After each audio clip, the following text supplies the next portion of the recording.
pause. For just a second, won't you pause with me? I have flown across the entire country for a reason.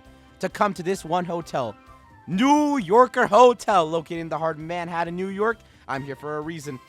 To play in LMBM 2023. Better known as Let's Make Big Moves.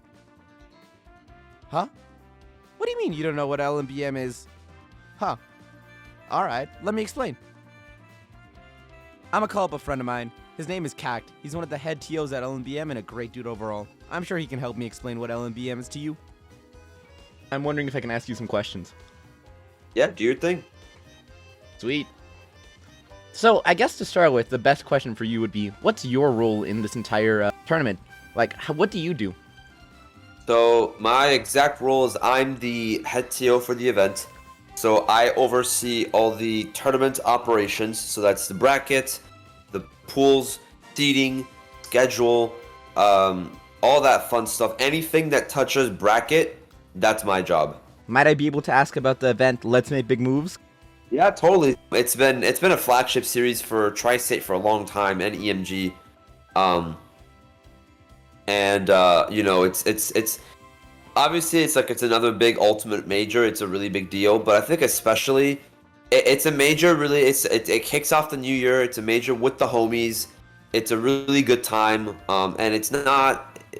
I think there's a lot of majors that already achieve that kind of like, you know, super duper serious hardcore like circuit finale, like, you know, like you've got your Genesis, you've got your Evo,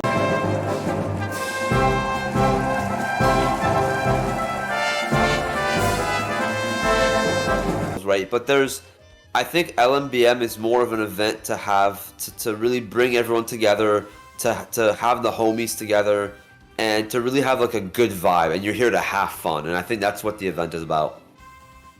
I'm so thankful to Cact for being able to tell me so much about this event and what they're hopeful for this event. And moving on, I wanted to talk about a little bit of the history of this event. LMBM has a huge history, starting with EMG. EMG is a company based in Toronto, Canada, originally starting with their series Get On My Level, also known as GOML. They expanded into the US with the series known as Let's Make Big Moves, and later on, Let's Make Big Moves Miami. And it's an award like by the homies for the homies. Having some of the most incredible events on the season, you might be wondering, how do they do it? Well, let's take a look.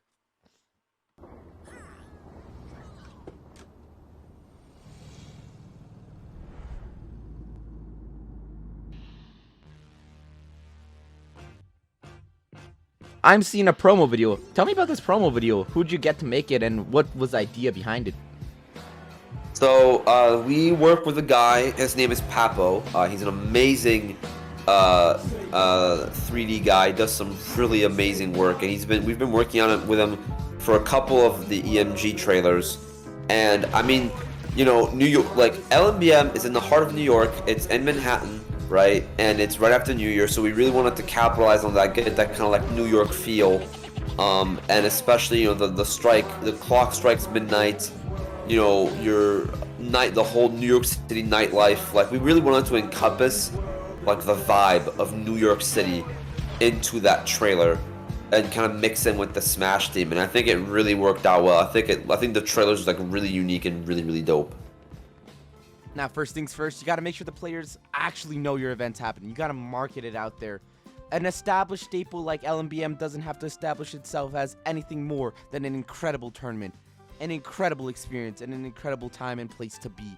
So, with that in mind, they use social media like Twitter and advertisements like this on Smash.gg with incredible promotional videos like this to get the word out there, to spread the word that, hey, LMBM is happening. This date, this time, see me in New York. Another thing that drags people towards these events, location. The event itself means a lot, but the location means just as much, and Manhattan is the perfect location for any event. An incredible view, an incredible sightseeing place, and an incredibly magical experience for anyone experiencing the beauty of New York for the first time. And for those returning, it is still an incredible wonderland for them to explore.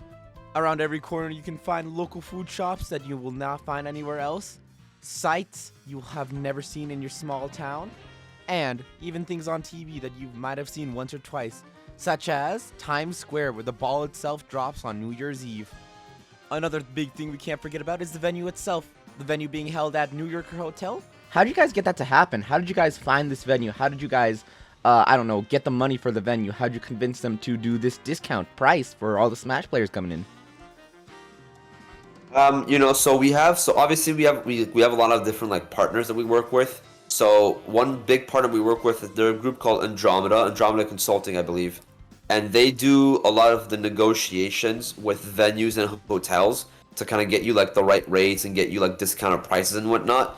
And like we've worked with them, like EMG's worked with them for a good bit now, and they were able to get us like a really, really solid rate for the hotel. That way we will offer like kind of like much cheaper housing, because like we know how expensive hotels can be and like how expensive it can be to stay like for 4 days in Manhattan. So having that kind of price for a major is unheard of. You can have your location down, you can have your venue down, you can have your marketing down, but you still need to schedule the event itself. Scheduling the event itself is super important. You have to find out a way for every player to come down and be like, I am satisfied with the time I had here. I am satisfied with how I spent my time. You have to find a schedule that makes the most sense for each player and won't tire them out too much. It's a really hard balancing process, but LMBM did a lot of work with it, taking days upon weeks to do it, and eventually came up with a schedule. The first thing to take note of in this schedule is doubles. Doubles is a 2v2 competitive format in which 2 players partnered up will fight against 2 other partnered up players in a double elimination best of 3 till best of 5 bracket to determine the winner. Singles is the next thing to take note of. Singles is the main competitive format in Super Smash Bros. Ultimate, being the main thing that's played over the course of 2 days. Starting in day 1, we have pools. Pools being a miniature bracket containing a certain amount of players in each pool that will lead into top 128, which is the major bracket on day 2. Last thing to take note of is Crews. Crews is a team format in which multiple players from each team come in with a set amount of lives. Everyone starts with 3 lives. 3 players, we have 9 lives. The gimmick of crew battles is that you come in with a set amount of lives, and then you lose lives but continue on to the next match with the lives you lost. So let's say I lost 2 lives, I would come in with only 1 life in my next match. And if I lose all 3 of my lives, that means my next teammate is up to find the opponent. Of course, all these events require something called seeding. Seeding in a tournament is something that you do in order to give a certain player a certain rank, so that they're meant to go towards that rank. Let's say I am seeded to get first place in a tournament. That means that my bracket path is projected to give me first place. The lower the seed, the lower the expectation of a result is. So, there are other stuff to this, like seeding and such. How do you guys do seeding? How long does seeding take for you guys? So seeding, it used to take a really long time. Back in the day when we didn't have as many tools and resources, it would take at least like a good couple days, sometimes even a week, to like properly seed a major. But now, like, we have a bunch of tools that kind of lets us seed in a matter of hours, really. Even sometimes in a day or in a couple hours, we can just seed an entire bracket. We have a tool that lets us sort all the attendees by their like Smash Data win rate. That way, like, we can see like who all the top players are, and it makes it a lot easier to sort through everyone. We have a website called PG Stats that has like all the data on all the top players, all the matchups, all the results, placements, wins, losses, whatever. So we're really able to accurately seed where everyone should be. We have head-to-head results to see like all the different how well does each top player do against one another. We really have just like a lot of information at hand to be able to like quickly and accurately seed all the players. So it's a lot easier than it used to be. To put all this magic together and make the event run smoothly, you need a team. And I'm not just talking about EMG, who runs the event itself. I'm talking about the people inside LMBM. I'm talking about the tournament organizers, the TOs, who make sure the bracket's running smoothly. I'm talking about the commentators, who are out commentating their hearts out on all the sets they're watching. And once again, for good measure here, the Flame Slash to break the shield, the Hocus Pocus, and you get the high roll, and then he went from 0 to 88! Simply better. Yeah, it's a skill issue at this point. Honestly, it's a skill issue. I'm talking about the people behind the scenes running the streams, making sure all the technical issues get solved quickly, and I'm talking about all the volunteers out there, who try and run pools, who try and listen to the TOs to see if they need anything, and who try and make the event as smooth as physically possible. That's the team I'm talking about. That's the people who put together LMBM. And boy, did they put together a show. It was an incredible showing in my opinion. I had a ton of fun personally. But let's hear from someone else. I have with me here Onan. Let's hear him talk about himself. Could you tell me a little bit about yourself? My tag is Onan. I'm like top 10 in the world. You know, that's me. What region are you from? I'm from Great Lakes, Midwest, West Michigan specifically. It's pretty dry over here. There's not a lot that happened. We got good smelling grass. That's about it. What got you into competing itself? What got you into your first tournament? Ooh, okay, so I don't know if you know. You might be familiar with this group chat called Squeaker Squad, but essentially, I remember I was hanging with one of my buddies, Marvell, or whatever, and we joined this one server, and there was a bunch of people, right?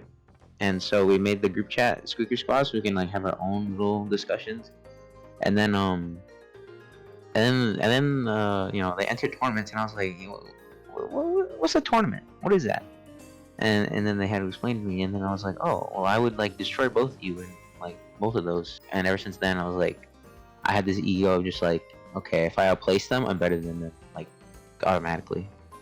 And so my whole goal at the start was just, I'm gonna be better than them, and I'm gonna outplace them and everything. That's kind of where I am. What's your favorite part of actually going out to the tournaments? Oh,